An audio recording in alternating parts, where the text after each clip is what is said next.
Добро пожаловать в гости к фирме «Макдональдс». Здесь родился знаменитый сэндвич «Биг Мак». В более чем 11 тысячах ресторанов быстрого обслуживания в 51 стране «Макдональдс» использует только высококачественные ингредиенты. Первый «Макдональдс» в Советском Союзе откроется в Москве 31 января. Вы придете к нам и увидите, почему «Макдональдс» так известна во всем мире. Вы для нас будете самыми дорогими гостями.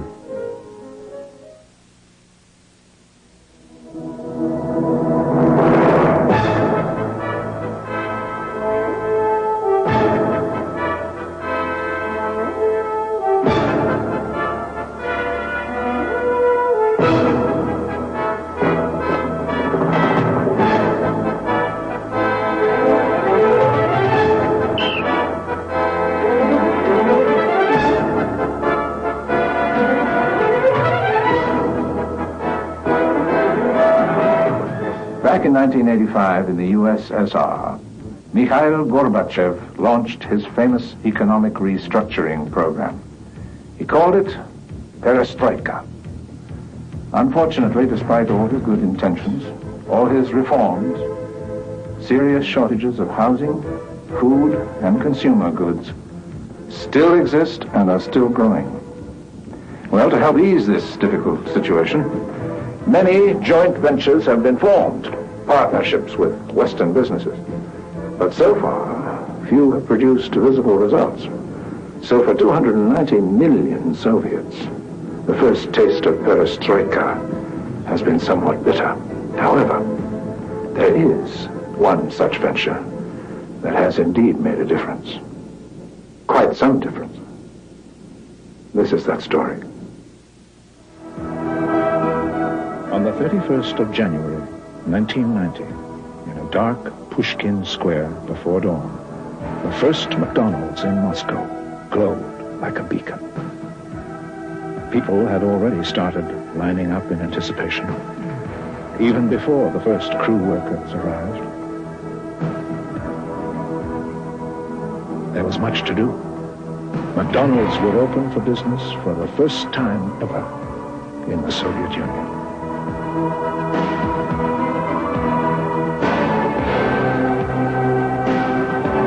Crowds were building all morning. Years of work were finally paying off. This restaurant is for the people of the Soviet Union. There's a sign on the wall that says, for rubles only. The minute we open the door, it's their restaurant. They're going to come in this restaurant, they're going to enjoy it, and it's theirs forever. The man who started it all is George Cohan. He is president of McDonald's Canada and vice chairman of the joint venture in Moscow. At the 76 Olympics in Montreal, he'd invited the Soviet delegation to dinner at McDonald's. They saw the productivity, and they really, really were excited with what they saw, and I instantly thought, let's take this thing to the Soviet Union. And we started discussions that evening, just that simple. Negotiations with the Soviets were not so simple. Cohan made dozens of trips to Moscow and found himself confronted with various changes in administration. Despite some frustrating setbacks, he persisted, and 12 years later, it paid off. He finally won them over. On April the 29th, 1988, Cohan signed the documents officially creating a joint venture, the largest ever in the Soviet food service industry. Vladimir Malishkov is the chairman of Moscow McDonald's. He is also the head of Mosov Shapit. One of its divisions is Mos Restaurant Service, a Soviet partner in this venture. This huge department supervises restaurants, school cafeterias, and office lunch halls. Indeed, nearly every place where Muscovites dine out. Service is often slow. But the food can be beautifully presented, served on fine china, with linen tablecloths and silver. Or it can be a simple cup of tea served in a tiny cafe. There are even restaurants for children.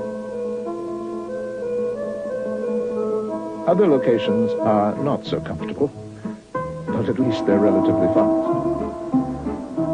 Some restaurants have vending machines, but everyone has to share the same glass. This is the gap the joint venture was hoping to fill to serve not only the 9 million Muscovites, but the nearly 3 million visitors who travel through Moscow every day. Our market is huge, but right now we cannot meet all the demand of the local people, so people criticize us, and they're right. The Soviet bureaucrats may have joined the venture to satisfy the needs of their citizens, but they picked up more than they expected from their McDonald's partners. They have a very interesting technology, good staff motivation and organization. We are learning from each other, and we've become more than just business partners. We are friends. We've been talking for a long time about where should we put the first restaurant. There used to be a little cafe here called Cafe Lira. And Cafe Lira used to serve about 700 people a day. So we looked at it and I said, what a great location. Or who runs this location? He says, well, we run it. Masop Shapit. And I said, well, why don't we put it into the joint venture and let this be site number 1. In March 1989, renovations started. First, the old Cafe Lira had to be gutted by Soviet workmen and a whole new floor plan created. It would seat 700 inside and 200 outside and would be the most modern restaurant in Moscow. At the same time, the partners were arranging purchases of vast amounts of local produce such as onions, lettuce, and pickles from Soviet producers. One item was especially important, the humble potato, one of the integral ingredients. This potato is ideal to make a good long French fry. Well, this potato, although it has an excellent taste, you cannot make French fries out of this. So we have to bring in our own variety and grow this type of potatoes. This is a good soil for potato growing. We're very happy with the soil. It's a clay type of soil. I rank this country as one of the most difficult ones to grow potatoes. I remember when we started, they were very skeptical. As soon as you work with them and as soon as they trust you, they're very eager to learn whatever you want to teach them, to learn about the West and technology. In Toronto, early in 1989, 4 Soviet trainee managers who had been hired in Moscow arrived for 9 months of extensive training. We put together a book to talk about the different things of living in Canada. Where our offices... They were given something that is difficult to come by in the USSR, maps of the area. The trainees also got their first feel of hard currency. Shopping was an eye-opening experience. The first time we went to supermarket, it was incredible. I saw many different kinds of one product. I was surprised. 6 Big Macs, please. Thank you. Another surprise was their sudden plunge into the world behind the quick service counter.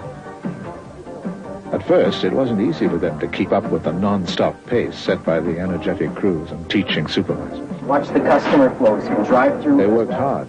Hamzat Azbulatov, Georgy Smolyevsky, Mikhail Sheleznov, and Vladimir Zhurakovsky. Before McDonald's, I have never walked so fast, only when I played soccer or tennis. It's like sport. It was all so new, so efficient. 3 of the 4 had been supervisors in Soviet food service. But this system is so different from any other. It has truly become a time and motion science since the first McDonald's restaurants opened in the 50s. Only 2 weeks on the job, the Soviets sometimes couldn't quite get it right. Now, George, put on the lettuce. You want to polish this over? A little too much, George. Yes. Stop. Good. Here's here to go. The infectious charm of the Soviets and their accents piqued the curiosity of their Canadian customers. I'm Michael. I'm from Russia. Is everything okay? What did you say? Yes? You are welcome. 2, please. All of them tried to help us because they understood that we don't know English. So they helped us to serve customers. They explained customers, don't worry, don't so fast. Russians, they don't know. Oh, Russians? Okay, we can wait. Back in the Soviet Union, there was no time to spare. More international consultants were visiting farms outside Moscow. They were hoping to find reliable sources of quality beef for the millions of hamburgers that would be served. Here at Voronova, the experts were only too glad to find that the beef could meet with McDonald's standards. The joint venture was also setting up deals with farms for steady sources of food supply, such as milk, flour, and butter, which would be needed in huge quantities in 1990. In the fall of '88, construction began in Sortsevo, a suburb of Moscow, on a unique project.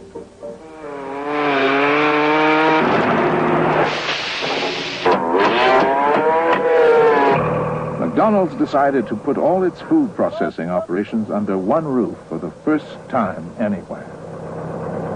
An army of more than 300 construction workers from Europe, North America, and the Soviet Union worked together to build a plant the size of 3 football fields.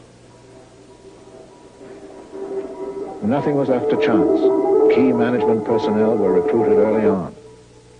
There's a great Russian expression that says you have to eat many, many meals with people before you can come to know them. Mark Weiner is an American executive who speaks 4 languages. Having worked in Eastern Europe for many years, he and his family have quickly learned to adapt to everyday life in Moscow. I think these beginning months have been real difficult. Some days we have felt we haven't accomplished too much. Perestroika can't happen overnight. You're trying to undo decades of a certain way of behavior. Paperwork is a special case, and that's one of the many things we're trying to change in the Soviet system. Business practices here are rapidly changing, but the 19th century still exists side by side with the 20th. Setting up a Western-style business in the Soviet Union is never easy. Just getting permission for basic business equipment for their tiny office in the Minsk Hotel was a challenge. For example, there are no telephone directories in Moscow. Алло, Москва, McDonald's. It took 6 months to get just one international telephone line. We really felt cut off for a long time. We were using Russian carrier pigeons.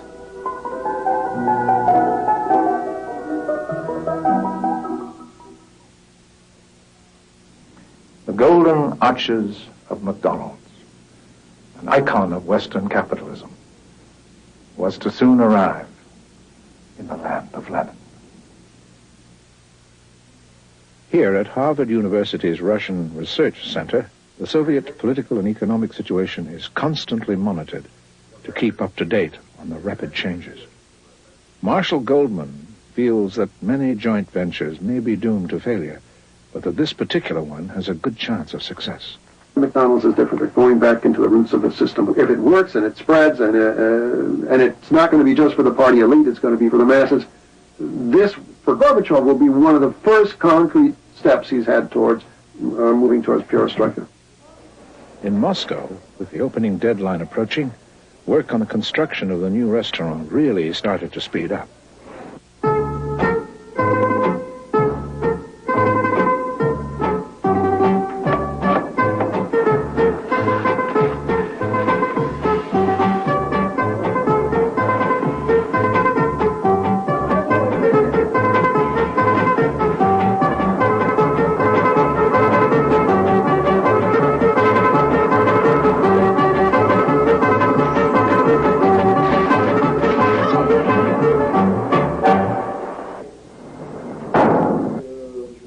The Soviet-Canadian Joint Ventures Board met frequently to deal with a multitude of problems.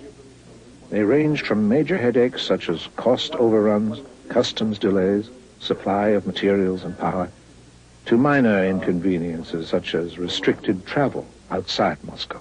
And unfortunately, we cannot allow free travel to foreign specialists in this country. All of the problems were eventually overcome. Unfortunately, we don't have as much flexibility as McDonald's. We're a state interest, and we have to work within the confines of the law for state corporations. In my opinion, the experience of partnership is not an easy one. It's still rather hard to deal with us, since we have no experience in trading with Western companies, and we are slow to gain this experience. At Kashira, a huge 11,000-hectare farm complex southwest of Moscow, harvesting now was in full swing. On all such farms that grew the joint venture potatoes, the yield had been increased up to 100%. The Kashira chairman was brimming with pride. Agriculture specialists from all over the Soviet Union are coming here to get the know-how from us. They want to get their crops as high as 30 tons per hectare too. And we are willing to share our expertise with them. But harvesters from Holland were used to do much of the digging. This was to prevent the rough blades of older Soviet machines from cutting them. On the level of development in machinery, they are, I would say, they are something like 15, 20 years behind the west of Europe. But it won't take them 25 years to catch up with us. Back in Toronto, 26 more Soviet men and women were undergoing months of intensive training as assistant managers.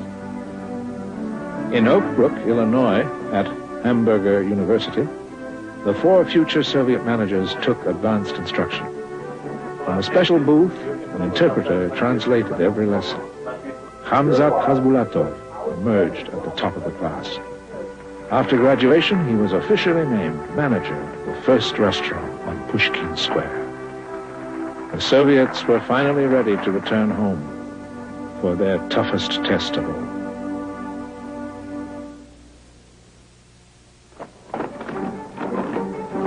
If one picture is worth 1,000 words, look at the result of just a single ad that appeared only once in a Moscow newspaper. Wanted, workers for the new McDonald's restaurant, Pushkin Square. This avalanche of mail was just a small part of that response. After yesterday, we got 15, 17,000 applications. Too much. In all, the final total was 27,000 applications.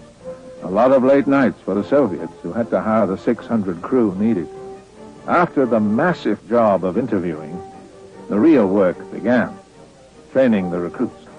Training began immediately after hiring, and we showed them that working for a Western company is not always necessarily glitter and glitz.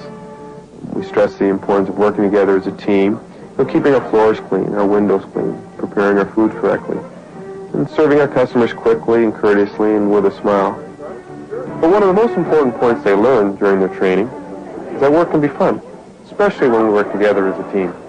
Хотел бы вас поздравить с тем, что мы приняли вас на работу в нашу очень известную, знаменитую и популярную семью Макдональдс. In the Moscow McDonald's staff room, Khamzat, the proud manager, coached the new recruits. He was glad to be back. He'd returned to live in his 2-bedroom downtown apartment with his wife Ludmila and their 2 small sons, Timur and Artem, who loved playing with all the latest toys Khamzat had brought from North America. He felt like a pioneer, a perestroika. I think the greatest changes that are going to take place are changes within the people in this country, because everybody's excited about what's going on. For us, especially, the greatest event coming up is the opening of our restaurant. It will be very difficult for all of us, because all eyes are focused on us right now. McDonald's people from all over the world poured in to help. Everyone had a common goal. It was nice to see the Soviets and those of us in Canada and other parts of the world work together as a team to get it done.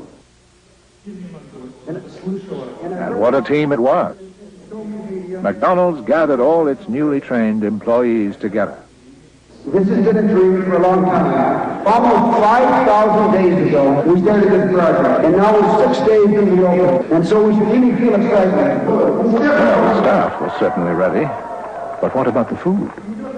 By now, the joint venture's huge processing plant was taking deliveries. Soviet potatoes measured up in the quality control lab. The plant was finally getting into the full swing of production.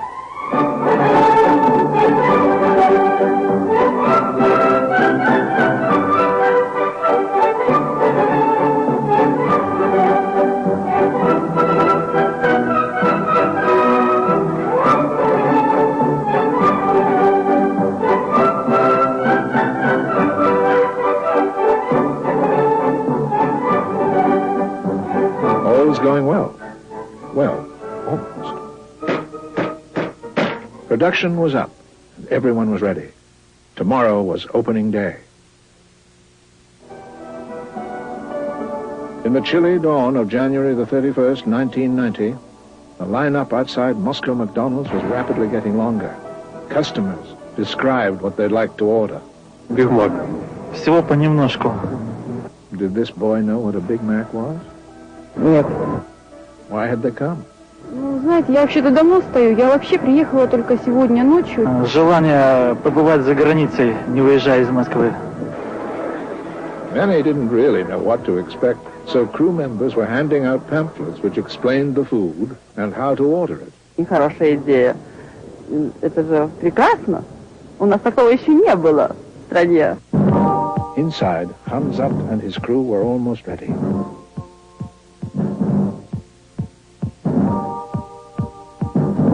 Unlike most other joint ventures, only rules would be accepted here. Joint venture chairman Vladimir Malishkov was there to see it all come together, as well as vice chairman George Koch. The world press turned out in unprecedented numbers.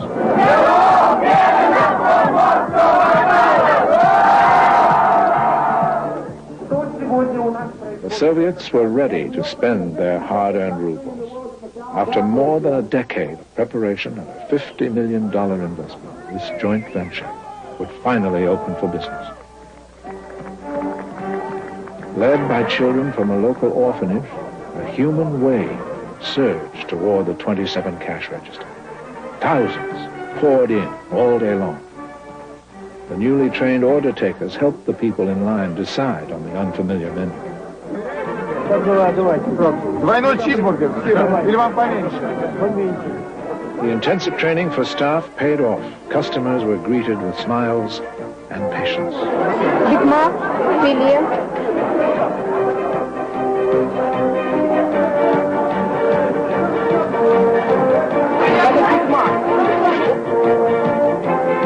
Hour after hour, the crowds continued, the final total reaching more than 30,000 customers for the day, a new world's record for McDonald's.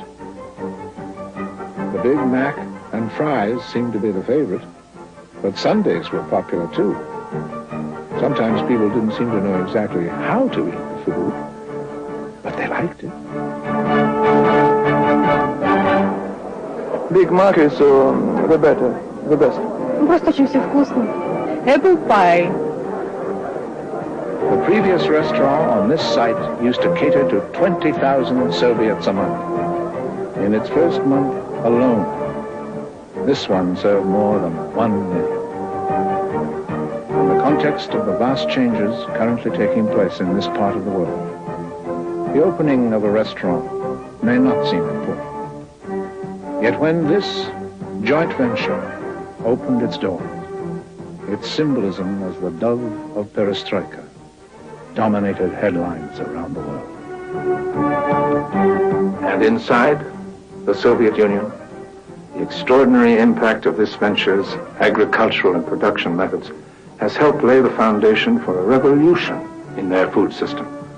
It is this leap into the technological future of their country, more than anything else, that will be written about for a long time to come.